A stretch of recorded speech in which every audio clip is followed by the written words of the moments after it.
everything changes when we get together.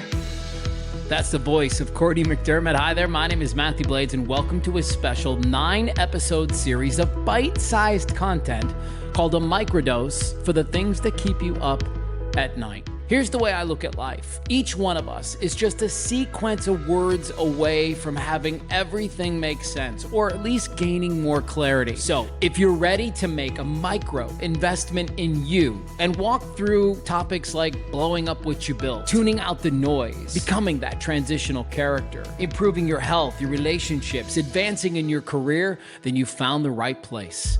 Welcome to a very special Learn from People Who Lived It.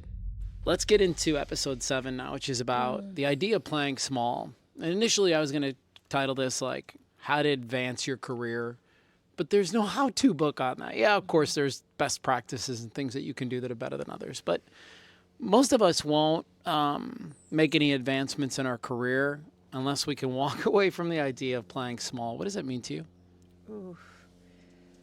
I think we're probably always playing small. Yeah, I know I do. Yeah.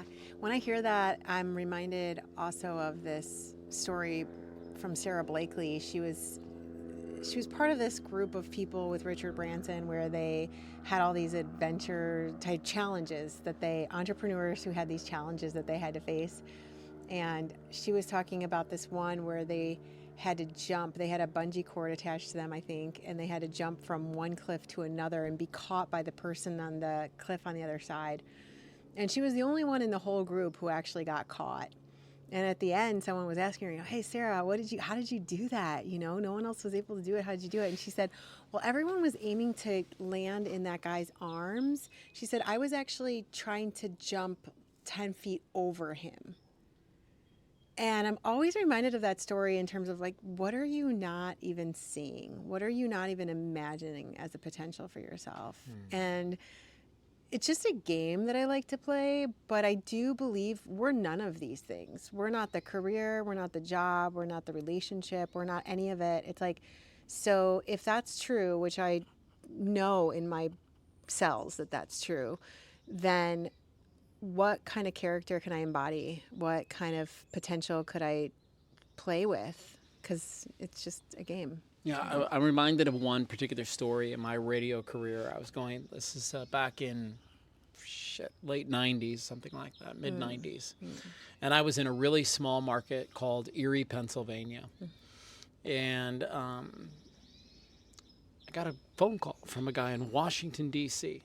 Now, to know anything about the way markets work in the entertainment industry, Erie, Pennsylvania market 148, Washington, D.C. market 8. So it's in the top 10. Okay. It's a big leap. That would have been a big jump for me.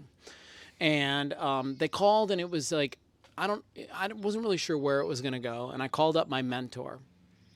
And I said, hey, man, I got this phone call from like Washington, D.C. What do you think I should do? And he gave me the greatest advice, maybe in my career. He said, starting tonight, you're in Washington, D.C. Mm-hmm. Starting tonight, you're already there. He said, go into the studio tonight and take over that place like you're already a big market talent. And it seems like pretty good advice. And I can tell you it was excellent advice because there was a shift that took place in me. No longer was I acting like some dude who was in Erie, Pennsylvania. I was playing much bigger. And I thought, well, what would it look like if I were in Washington, D.C.? What kind of bravado would I bring to the situation? What part of my personality would come out? What would I do differently? Mm-hmm. And I just started doing those things. And it's written in the history books. 3 months later, I get called and hired in Washington, D.C. Totally. And I make the market jump of the year in Radio Online Magazine, right? Like nobody in the business had made a bigger leap than me that year in terms of market size. So I know that that's a really good advice. How do you believe that plays into our everyday lives?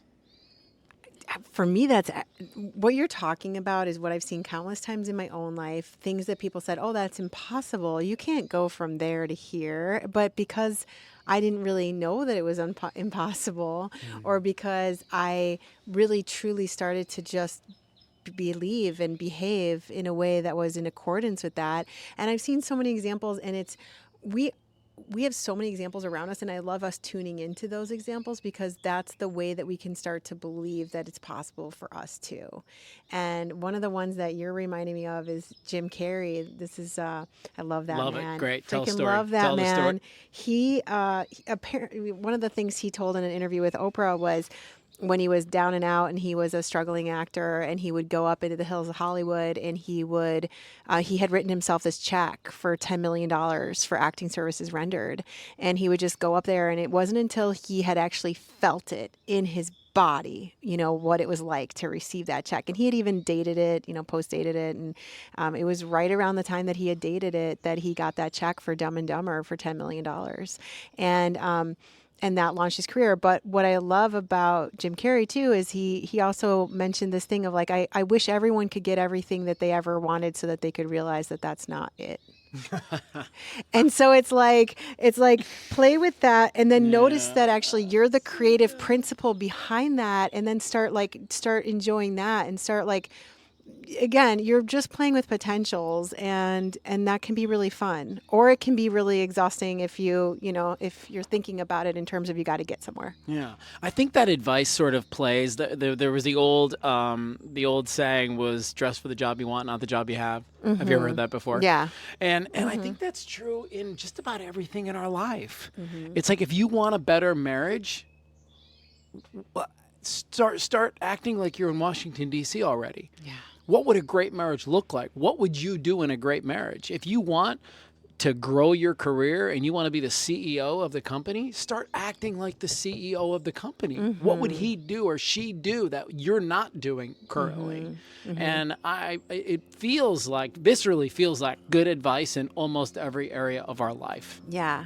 Well, it's funny that you should bring that up, because when I started working in corporate, I started in an entry-level position, and I had been told time and time again it was impossible to grow in the ranks there, and basically you'd have to leave the company, and then maybe and you see this all over the place, like great talent leaving because they just can't get promoted.